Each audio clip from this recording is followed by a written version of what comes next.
Hi everyone, welcome back to my YouTube channel. ഇന്നത്തെ video എന്താണെന്ന് വെച്ച് കഴിഞ്ഞാൽ ഓസ്ട്രേലിയയിലോട്ട് വരാനിരിക്കുന്ന ഇൻ്റർനാഷണൽ സ്റ്റുഡൻസിനും അതുകൂടാണ്ട് ഓൾറെഡി ഓസ്ട്രേലിയയിലുള്ള ഇൻ്റർനാഷണൽ സ്റ്റുഡൻസിനെയും അഫക്റ്റ് ചെയ്യുന്ന കുറേ നിയമങ്ങൾ അല്ലെങ്കിൽ കുറേ മാറ്റങ്ങൾ ഓസ്ട്രേലിയൻ ഗവൺമെൻറ് ഇൻട്രൊഡ്യൂസ് ചെയ്തിട്ടുണ്ട്.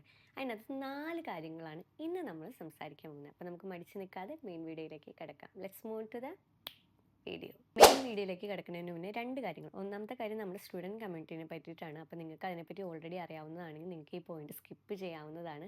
അതിനാന്ന് വെച്ച് കഴിഞ്ഞാൽ എനിക്ക് ഇപ്പോഴും കണ്ടിന്യൂസ് ആയിട്ട് കുറേ പേര് മെസ്സേജ് അയക്കുന്നുണ്ട്, ചേച്ചി ഈ യൂണിവേഴ്സിറ്റി പഠിക്കാൻ വരുന്ന ആരെങ്കിലും അറിയോ, ചേച്ചി ഈ കോഴ്സ് പഠിക്കാൻ വരുന്ന ആരെങ്കിലും അറിയുമെന്ന്. അപ്പോൾ അവർക്ക് വേണ്ടിയിട്ടാണ് ഈ ഒരു സെക്ഷൻ എന്ന് പറഞ്ഞാൽ. എന്താണെന്ന് വെച്ചാൽ നമുക്കൊരു കമ്മ്യൂണിറ്റി ഉണ്ട്, ഓസ്ട്രേലിയൻ ഡ്രീംസ് എന്ന് പറഞ്ഞിട്ട്. അതിനകത്ത് 2300 കൂടുതൽ സ്റ്റുഡൻസ് ഉണ്ട്. അവരെല്ലാം ഓസ്ട്രേലിയയിലേക്ക് വരാനിരിക്കുന്നവരോ ഓൾറെഡി ഓസ്ട്രേലിയയിൽ പഠിക്കുന്നവരോ അല്ലെങ്കിൽ ഓസ്ട്രേലിയയിൽ പഠിക്കുന്നതിനെ പറ്റി കൂടുതൽ അറിയാൻ താല്പര്യപ്പെടുന്നവരാണ്. അപ്പോൾ ചില സിറ്റുവേഷനിൽ നിങ്ങൾ ഉദ്ദേശിക്കുന്ന കോഴ്സായിരിക്കും അവർ പഠിക്കുന്നത്, അല്ലെങ്കിൽ പഠിക്കാൻ ഉദ്ദേശിക്കുന്നത് സെയിം യൂണിവേഴ്സിറ്റി അങ്ങനെയൊക്കെ സിറ്റുവേഷൻ, അല്ലെങ്കിൽ നിങ്ങൾക്ക് ഒരുമിച്ച് അക്കോമഡേഷനൊക്കെ കുറേ പേര് ഈ ഒരു കമ്മ്യൂണിറ്റി വഴി കണ്ടെത്തിയിട്ടുണ്ട്. വളരെ ഹെൽപ്ഫുൾ ആയിട്ട് കമ്മ്യൂണിറ്റിയാണ്. അപ്പോൾ നിങ്ങൾക്ക് അതിനകത്ത് ജോയിൻ ചെയ്യണം, അവരായിട്ട് കണക്ട് ചെയ്യണമെങ്കിൽ നിങ്ങൾ എന്നാ ചെയ്യേണ്ടതെന്ന് വെച്ച് കഴിഞ്ഞാൽ നമ്മുടെ ഈ ചാനൽ സബ്സ്ക്രൈബ് ചെയ്തിട്ട് സബ്സ്ക്രൈബ്ഡ് എന്ന് പറഞ്ഞിട്ട് എൻ്റെ ഇൻസ്റ്റഗ്രാമിൽ എനിക്കൊരു DM ചെയ്യുക. അപ്പോൾ ഇൻസ്റ്റഗ്രാമും ഫോളോ ചെയ്യാനായിട്ട് ശ്രദ്ധിക്കുക. അതുകൂടാണ്ട് ഓസ്ട്രേലിയ കൂടാണ്ട് നമ്മൾ Canada, UK, Germany, Ireland and ന്യൂസിലൻഡിനെയും കൂടി കമ്മ്യൂണിറ്റി തുടങ്ങി. അതിനകത്ത് ഞാൻ വലിയ ആക്റ്റീവ് അല്ല. നിങ്ങൾക്ക് ജസ്റ്റ് കണക്ട് ചെയ്യണമെങ്കിൽ ആ ഒരു രാജ്യത്തേക്ക് നിങ്ങൾ പോകാൻ ഉദ്ദേശിക്കണമെങ്കിൽ നിങ്ങൾ സബ്സ്ക്രൈബ് എന്ന് എഴുതുമ്പോൾ ഏത് രാജ്യമാണെന്നും കൂടി മെൻഷൻ ചെയ്യാനായിട്ട് ശ്രദ്ധിക്കുക. ഇനി രണ്ടാമത്തെ കാര്യം എന്താണെന്ന് വെച്ച് കഴിഞ്ഞാൽ ഇപ്പോഴും കുറേ പേര് അക്കോമഡേഷൻ്റെ കാര്യം പറഞ്ഞുകൊണ്ട് എനിക്ക് മെസ്സേജ് അയക്കാറുണ്ട്. അപ്പോൾ അവർക്ക് വേണ്ടിയിട്ടാണ് ഈ ഒരു സെക്ഷൻ. അതിനാന്ന് വെച്ച് കഴിഞ്ഞാൽ എനിക്ക് പണ്ടൊക്കെയാണെങ്കിൽ ഞാൻ കുറേ അല്ലാത്ത വെബ്സൈറ്റൊക്കെ പറഞ്ഞു കൊടുത്തേനെ. ഇപ്പോഴത്തെ സിറ്റുവേഷൻ എന്താണെന്ന് വെച്ച് കഴിഞ്ഞാൽ കുറേ സ്കാംസ് നടക്കുന്നുണ്ട്, കുറേ പേരുടെ പൈസ തട്ടിയെടുക്കുന്നൊരിതുണ്ട്. അപ്പോൾ എനിക്കൊരു ട്രസ്റ്റഡ് അല്ലാത്ത ഒരു ഇത് എനിക്ക് നിങ്ങൾക്ക് സജസ്റ്റ് ചെയ്യാൻ പറ്റില്ല. അതുകൊണ്ടാണ് ഞാൻ എപ്പോഴും ആംബർ സ്റ്റുഡൻറ്റ് അക്കോമഡേഷനെ ഞാൻ സപ്പോർട്ട് ചെയ്യുന്നത്. കാര്യം ഞാൻ സ്റ്റുഡൻ്റ് ആയിരുന്ന സമയത്ത് ഞാൻ ഹോസ്റ്റലിൽ താമസിച്ചിരുന്നത് അവരുടെ വഴിയാണ്. അവരെപ്പറ്റി ഇതുവരെ കുറേ കുട്ടികൾ ചേർന്നിട്ടൊന്നും ഒരു മോശമായിട്ടുള്ളൊരു അഭിപ്രായം കേട്ടിട്ടില്ല. അപ്പോൾ അവരുടെ ലിങ്ക് ഞാൻ കൊടുത്തിട്ടുണ്ട്. അപ്പോൾ നിങ്ങൾക്ക് നിങ്ങളുടെ യൂണിവേഴ്സിറ്റിയോ കോളേജിനോട് തൊട്ട് ചേർന്ന് തന്നെ അക്കോമഡേഷൻ കണ്ടുപിടിക്കാനായിട്ട് അവർ സഹായിക്കും. ഞാൻ പഠിച്ചുകൊണ്ടിരുന്ന സമയത്ത് എനിക്ക് 6 മിനിറ്റ് ദൂരം ഉണ്ടായിരുന്നുള്ളൂ എൻ്റെ കോളേജിലോട്ട്. അപ്പോൾ നിങ്ങൾക്ക് തൊട്ട് ചേർന്ന് അക്കോമഡേഷൻ കണ്ടുപിടിക്കാൻ പറ്റും. അപ്പം നിങ്ങൾക്ക് ഇപ്പോൾ ഓസ്ട്രേലിയ മാത്രമല്ല ഏത് രാജ്യമാണെങ്കിലും ഇവർ ഓഫർ ചെയ്യുന്നുണ്ട്. ഞാൻ ലിങ്ക് ഡിസ്ക്രിപ്ഷനിൽ കൊടുത്തിട്ടുണ്ട്. അപ്പോൾ നിങ്ങൾ വേറെ ഒന്നും ചെയ്യേണ്ട, നിങ്ങൾക്ക് ജസ്റ്റ് നിങ്ങളുടെ യൂണിവേഴ്സിറ്റി വെച്ച് സെർച്ച് ചെയ്യാൻ പറ്റുന്നതാണ്. അതുകൂടാണ്ട് നിങ്ങൾക്ക് ഏതൊക്കെ ഇപ്പോൾ 6 മാസത്തേക്കാണോ 3 മാസത്തേക്കാണോ 1 വർഷത്തേക്കാണോ അങ്ങനെ കുറേ ഫിൽറ്റർ ഉണ്ട് എന്നാണ് മൂവ് ചെയ്യാൻ.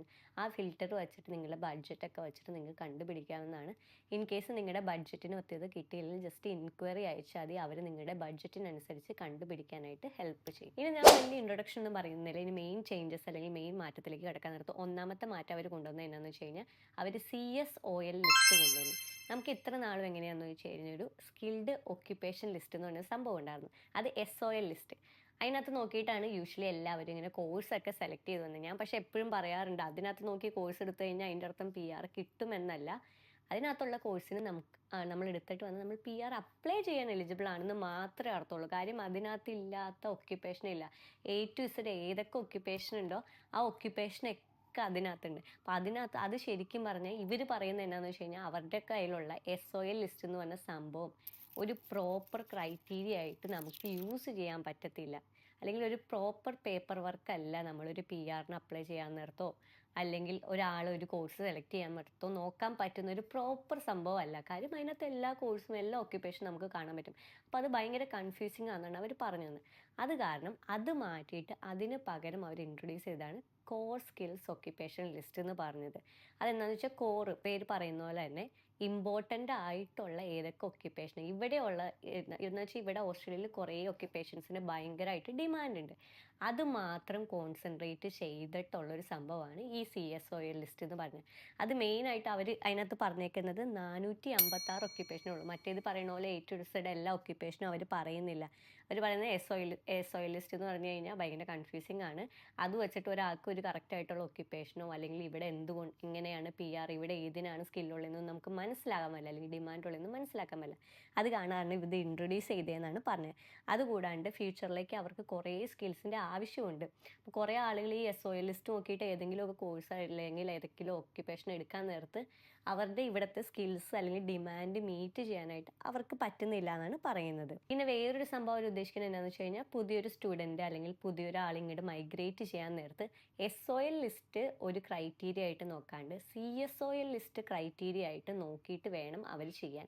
അതിനും കൂടി വേണ്ടിയിട്ടാണ് അവരിത് ചെയ്തത്. കാര്യം ഇവിടെ ഏറ്റവും ഡിമാൻഡുള്ള ഒക്യുപ്പേഷൻസ് ഏതൊക്കെയാണ്, അത് 456 എണ്ണമാണ് അവരിവിടെ പറഞ്ഞതിന്. കാര്യം അവർക്ക് ഇവിടെ ആവശ്യമുള്ളതാണ്. അപ്പം നിങ്ങൾ സ്റ്റുഡൻ്റ് ആയിക്കോട്ടെ അല്ലെങ്കിൽ മൈഗ്രേറ്റ് ചെയ്യാൻ ഉദ്ദേശിക്കുന്ന ഒരു വ്യക്തി ആയിക്കോട്ടെ, ഈ CSOL ലിസ്റ്റിൽ നിങ്ങൾ ഉദ്ദേശിക്കുന്നത്, നിങ്ങൾ പഠിച്ചു കഴിയുമ്പോൾ കിട്ടുന്ന ഒക്യുപ്പേഷൻ ഏതാണ് അതുണ്ടോ എന്ന് നോക്കുക. അല്ലെങ്കിൽ നിങ്ങൾ ഡയറക്റ്റ് മൈഗ്രേഷൻ ഉദ്ദേശിക്കണമെങ്കിൽ നിങ്ങൾ ഉദ്ദേശിക്കുന്നത് നിങ്ങളുടെ ഒക്യുപ്പേഷൻ ആ ഒരു CSOL ലിസ്റ്റിൽ ഉണ്ടോ എന്ന് നോക്കുക.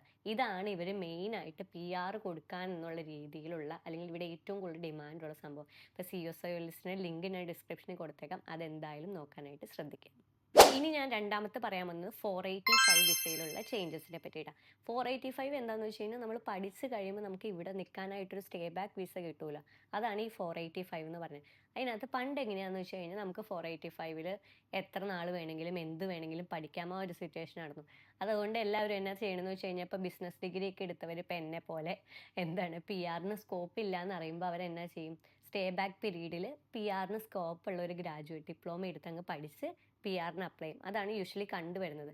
പക്ഷേ ഇപ്പോഴത്തെ നിയമം അനുസരിച്ച് അവർ പറഞ്ഞേക്കണത് എന്നാന്ന് വെച്ച് കഴിഞ്ഞാൽ, ഗ്രാജുവേറ്റ് സർട്ടിഫിക്കറ്റ്സും ഗ്രാജുവേറ്റ് ഡിപ്ലോമയും 485 എല്ലാവർക്കും കിട്ടത്തില്ല, അല്ലെങ്കിൽ എല്ലാവരും എലിജിബിൾ അല്ല എന്ന്. അത് കുറച്ചുകൂടി ഡീറ്റെയിൽഡ് ആയിട്ട് പറയുകയാണെങ്കിൽ, പണ്ട് ഒരു ഗ്രാജുവേറ്റ് സർട്ടിഫിക്കറ്റ്സ് പഠിക്കുന്ന ഒരാൾക്ക് സ്റ്റേ ബാക്ക് അല്ലെങ്കിൽ 485 വിസ എന്ന് പറയുന്ന സംഭവം ഉണ്ടായിരുന്നു. അതായത് എങ്ങനെയാണ് പറ്റണമെന്ന് വെച്ച് കഴിഞ്ഞാൽ, ഒരാൾ ഇവിടെ യൂണിവേഴ്സിറ്റി പഠിക്കാൻ വരും.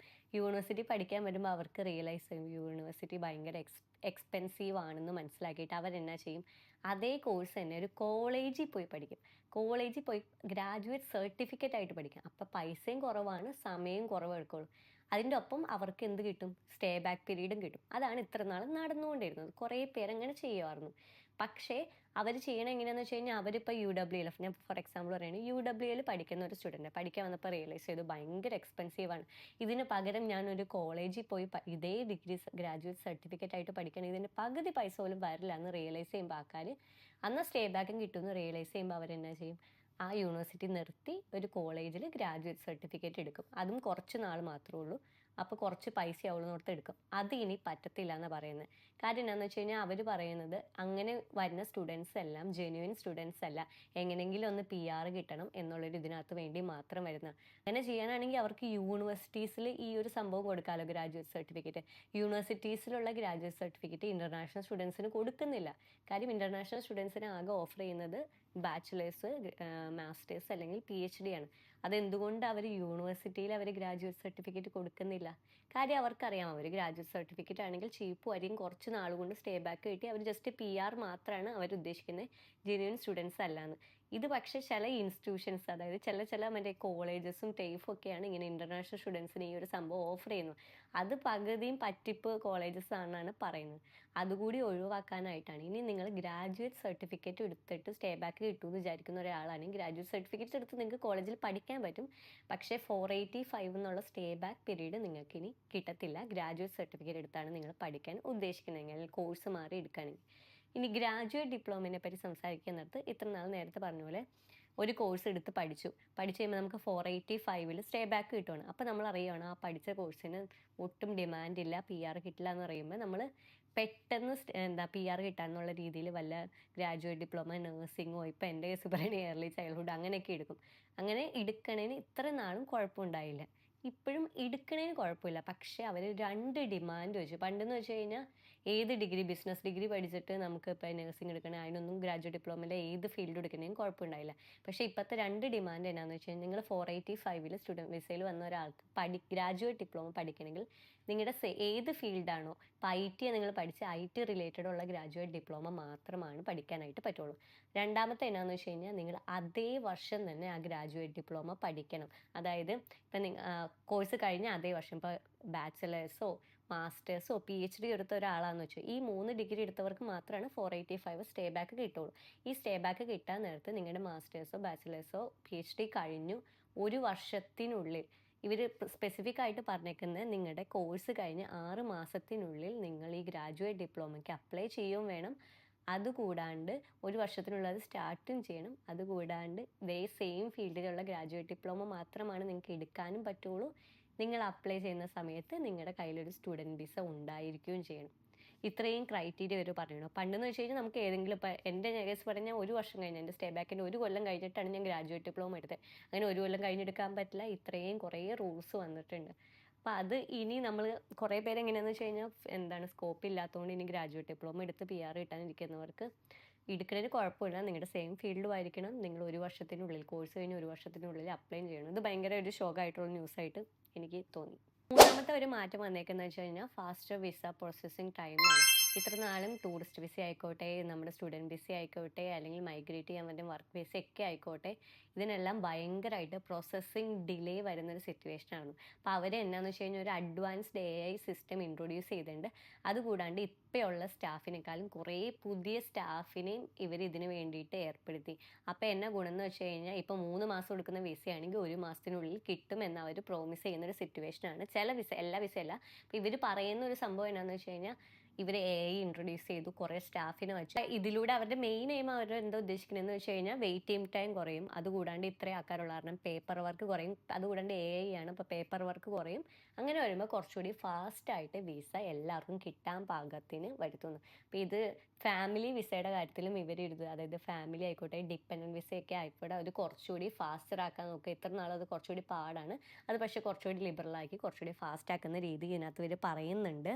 അതുകൂടാണ്ട് നിങ്ങളുടെ വിസയുടെ ആക്സസ് നമുക്ക് ഓൺലൈൻ റിയൽ ആക്സസ് ചെയ്യാനായിട്ടും പറ്റും. പിന്നെ അടുത്ത മാറ്റം പറയാൻ വന്നത് ഓൺഷോർ സ്റ്റുഡൻസിന് വേണ്ടിയിട്ടാണ്. അതും ഒരു ശോകം ന്യൂസ് ആണെന്ന് വേണമെങ്കിൽ പറയാം. കാര്യം എന്താണെന്ന് വെച്ച് കഴിഞ്ഞാൽ പണ്ട് നമ്മൾ സ്റ്റുഡൻറ്റ് വിസ കഴിഞ്ഞു, നമ്മുടെ സ്റ്റേ ബാക്ക് പീരീഡ് അതായത് 485 വിസ കിട്ടി.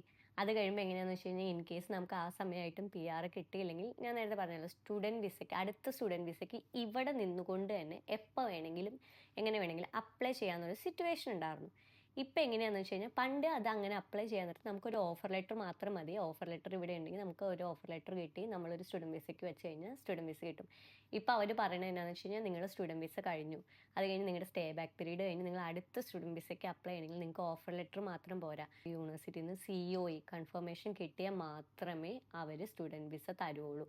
എസ്പെഷ്യലി ഇത് ആരെ അഫക്റ്റ് ചെയ്യാൻ പോകണമെന്ന് വെച്ച് കഴിഞ്ഞാൽ നിങ്ങളുടെ ഒരു സ്റ്റുഡൻറ്റ് വിസ കഴിഞ്ഞ് നിങ്ങളുടെ സ്റ്റേ ബാക്ക് പീരീഡും കിട്ടി. സ്റ്റേ ബാക്ക് പീരീഡിൻ്റെ ആ ഒരു വിസ 485 വിസ എക്സ്പയർ ആവുന്നൊരു സമയമുണ്ടല്ലോ, അങ്ങനെയുള്ളവരെ ഇത് ഭയങ്കരമായിട്ട് അഫക്റ്റ് ചെയ്യും. കാര്യം എന്താണെന്ന് വെച്ച് കഴിഞ്ഞാൽ അവർക്ക് പുതിയ സ്റ്റുഡൻറ്റ് വിസ എടുക്കണമെങ്കിൽ അവർക്ക് COE വേണം. പണ്ട് ഓഫർ ലെറ്റർ മാത്രം മതിയായിരുന്നു. ഇപ്പം COEയും കൂടി ഇല്ലാണ്ട് അപ്ലൈ ചെയ്യാനായിട്ട് പറ്റത്തില്ല. അത് കുറച്ചുകൂടി സിമ്പിളായിട്ട് പറയുകയാണെങ്കിൽ നിങ്ങളുടെ സ്റ്റേ ബാക്കിൻ്റെ പീരീഡ് കഴിഞ്ഞു, നിങ്ങളുടെ വിസ തീരുന്ന സമയമാണ്. പക്ഷെ നിങ്ങൾക്ക് ഒരു കോളേജ് നിങ്ങൾ ഉദ്ദേശിക്കുകയാണ് ഇത് കഴിഞ്ഞിട്ട് പഠിക്കാൻ നിങ്ങൾ ഉദ്ദേശിക്കുന്നത്, പക്ഷെ നിങ്ങൾക്ക് ഒരു കോളേജിൽ നിന്നും യൂണിവേഴ്സിറ്റിയിൽ നിന്നും COE കിട്ടിയില്ല, ജസ്റ്റ് ഓഫർ ലെറ്റർ മാത്രമേ കിട്ടിയിട്ടുള്ളൂ. അപ്പം നിങ്ങൾക്ക് വേറെ ഓപ്ഷനൊന്നുമില്ല, നാട്ടിയിട്ട് തിരിച്ചു പോയി ആദ്യം തൊട്ട് ഇനി അടുത്ത സ്റ്റുഡൻറ്റ് വിസയ്ക്ക് വേണമെങ്കിൽ ആദ്യം തൊട്ട് അപ്ലൈ ചെയ്യേണ്ടി വരും. COE ഇല്ലാണ്ട് ഇനി തൊട്ട് സ്റ്റുഡൻറ്റ് വിസ കിട്ടത്തില്ല. സിമ്പിളായിട്ട് പറയുവാണെങ്കിൽ COEയും ഓഫർ ലെറ്ററും രണ്ടും വേണം. പണ്ട് ഓഫർ ലെറ്റർ മാത്രം മതിയായിരുന്നു. അപ്പോൾ ഇന്നത്തെ വീഡിയോ എത്രേ ഉള്ളൂ. കുറേ സാഡ് ന്യൂസും കുറേ ഹാപ്പി ന്യൂസൊക്കെ മിക്സ് ആയിട്ടുള്ളൊരു സംഭവമാണ് നമ്മൾ കണ്ടത്, കുറേ മാറ്റങ്ങൾ. എന്നാൽ എല്ലാവർക്കും ഇത് വീഡിയോ ഹെൽപ്ഫുള്ളായെന്ന് വിചാരിക്കുന്നു. എല്ലാവരും നമ്മുടെ ഈ ചാനൽ സപ്പോർട്ട് ചെയ്യുക, നമ്മുടെ സബ്സ്ക്രൈബ് ചെയ്യുക, നമ്മുടെ ഇൻസ്റ്റാഗ്രാം ഫോളോ ചെയ്യുക. എല്ലാവരും ഹാപ്പി ആയിട്ടിരിക്കുക. ഇനി കാണുന്നവരെ ബൈ ബൈ.